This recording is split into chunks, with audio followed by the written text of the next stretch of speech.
Rahman wise के सुनने वालों को खुशामदीद। आज की इस वीडियो में हम बात करेंगे फलसफे के अजीम और जलील मुर्तबत मुअल्लिम सकरात के बारे में। सकरात कौन था और सकरात दुनिया फलसफा का अजीम और जलील मुर्तबत मुअल्लिम कैसे बना। ऐसा मुअल्लिम जिसने 5वीं सदी क़ब्ल मसीह में यूनान में मगरबी फलसफे की बुनियाद रखी। सकरात 470 साल पहले यूनान के मारूफ शहर एथेंस में पैदा हुआ। इसकी इब्तदाई जिंदगी के बारे में तहरीरी शवाहिद नापैद हैं, ताहम अफलातून और माबाद फलसफे के हवाले से बताते हैं कि वो एक मुजस्समा साज था जिसने हिब्बुल वतनी के जज्बे से सरशार होकर कई यूनानी जंगों में हिस्सा लिया और दादे शुजात पाई। ताहम अपनी इल्मी मसाई की बदौलत उसे घर बार और खानदान से ताल्लुक न था। अहबाब में उसकी हैसियत एक अखलाकी और रूहानी बुजुर्गी सी थी।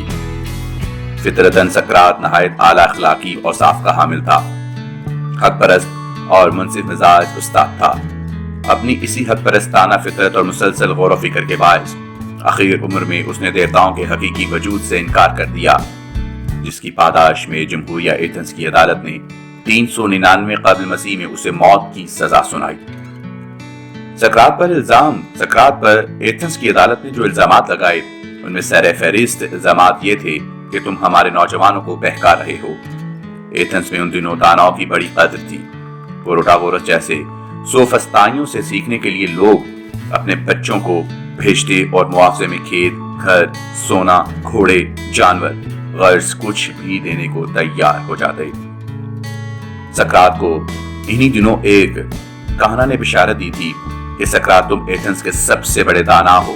सकरात को कहना की बात ये पर यकीन ना हुआ।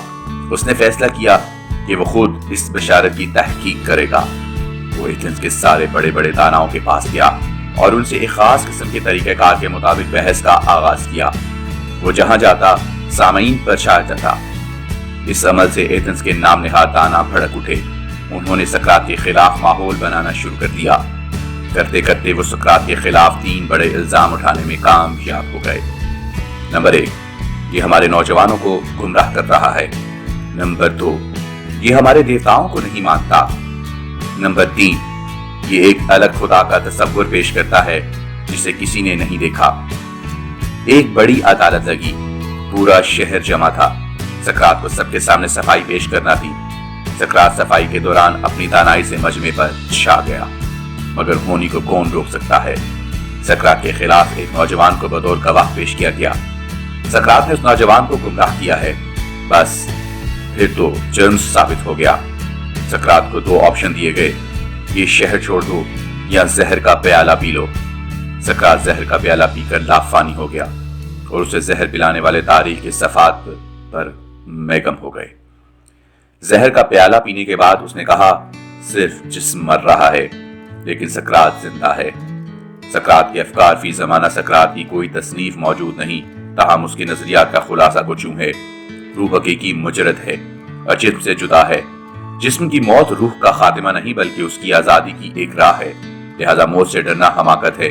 जहालत का मुकाबला करना चाहिए और इनफरादी मुफाद को इज्तिमाई मुफाद के पस मंजर में देखना चाहिए। इंसान को इंसाफ और जुल्म और सोच और झूठ में हमेशा तमीज रवा रखनी चाहिए।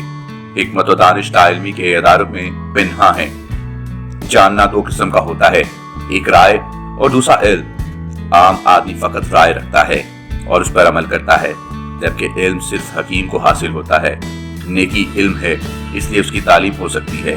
खैर और शर के असूल अकली तौर पर लोगों को समझाए जा सकते हैं। जुल्म करना जुल्म सहने से बदतर जहां बेहतर है। अगेन, जुल्म करना जुल्म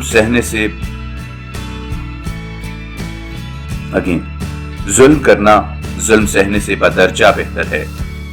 बदी करने के बाद सजा पाना बानिस्बत बच निकल जाने से बदरजा बेहतर है। सच्चा आदमी मौत से नहीं बल्कि बदअमाली से घबराता है। अक्ले कुली का वजूद है, खैर मुतलिक का वजूद है, नेकी अकल है और बदी जहालत। आप ही अपना अजर बनाते हैं और बदी आप ही अपनी सजा। नेकी आप ही अपना अजर है और बदी आप ही अपनी सजा।